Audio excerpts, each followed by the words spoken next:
The next technique I'll show you is called stripping.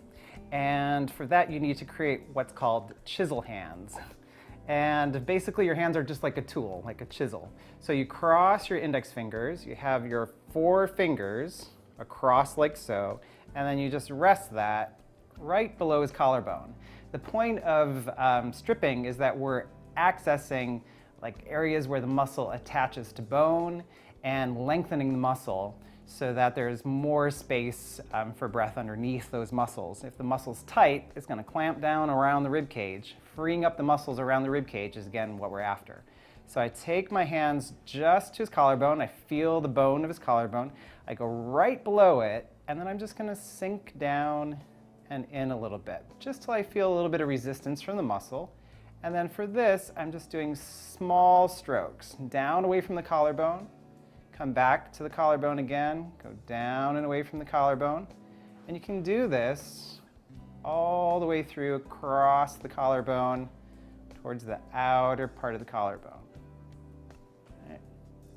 So again, that's just taking it right at the collarbone. I've got my 4 fingers.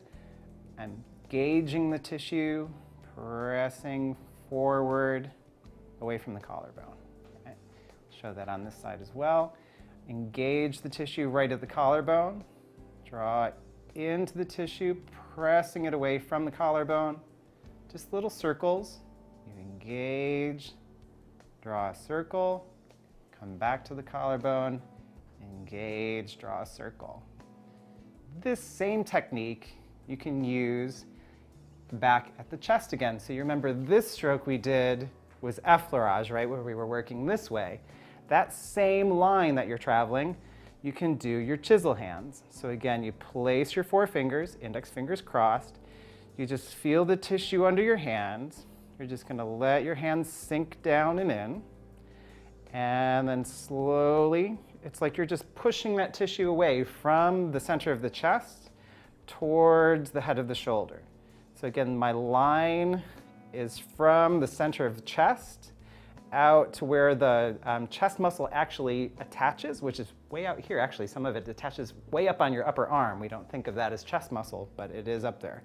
So again, I'm engaging, shifting my weight forward as I start to push through the tissue towards the outer shoulder. So a good 3 or 4 strokes with that. You can go to different parts of the chest. You can go up a little bit higher to do that. Again, this is all going to feel good, so don't be tentative about it. They'll tell you, just be in communication. If something doesn't feel good, they'll let you know. And we're working across the chest that way.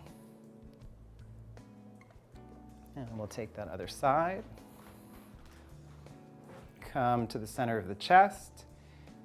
Get your chisel hands. Engage the tissue. Shift your weight forward. You're pushing the tissue towards the shoulder. I'm effectively taking that chest muscle and lengthening from one end to the other, from where the chest muscle attaches to the rib cage, here at the center, out to its insertion point, which is the end point of the muscle out at the shoulder. So that is our chisel hands. And between these, if you want to throw in a couple effleurages, they'll love that too. So again, in summary, chisel hands, stripping, is about just engaging the beginning of the muscle and lengthening and releasing all these little attachments, places where the chest muscle meets the bone. So that's our intention with this work, is to kind of free up some of that muscle tissue where it meets bone and also create length, like when we were doing this stroke, lengthening, lengthening, lengthening, opening that chest muscle. Okay? And that's our stripping.